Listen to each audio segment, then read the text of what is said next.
Kosova shkon në zgjedhje të parakohshme këtë të diel pas një viti krize politike që erdhi si pasojë e pamundësisë së Albin Kurtit për të ndërtuar qeverinë nga zgjedhjet e kaluara.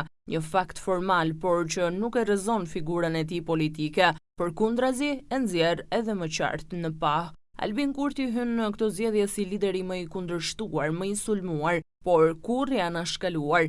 Nuk ka debat serioz për Kosovën ku emri i tij të mos jetë në qendër, nuk ka tryez rajonale ku të mos konsiderohet faktor, dhe nuk ka lider tjetër në hapësirën shqiptare që të ketë krijuar një profil kaq të fortë politik përtej pushtetit formal. Në rajon ku pothuajse çdo lider është shoqëruar ndër vite nga akuza për afera korruptive, lidhje klienteliste apo hetime të hapura dhe të mbyllura në heshtje, Albin Kurti përbën një përjashtim.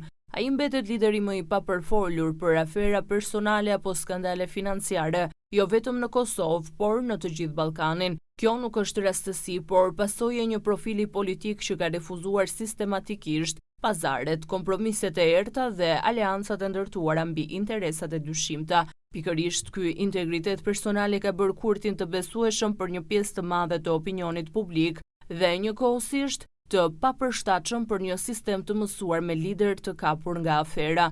Kriza e vitit të fundit nuk ishte thjesht krizë e Kurtit, ishte një krizë e një sistemi që nuk u përshtat dot me një lider që nuk bën kompromise të lehta, që nuk ndërton shumica me pazare të errta dhe që refuzon të qeverisë për hir të pushtetit. Zgjedhjet e së dielës nuk janë vetëm një vot për qeverisjen, janë një referendum për një stil leadershipi që ose e pëlqen ose e refuzon, por nuk e injoron dot. Albin Kurti hyn në garë jo si produkt i krizës, por si simboli i saj dhe njëkohësisht si alternativa që vazhdon të trazojë ujërat politike në Kosovë dhe më gjerë.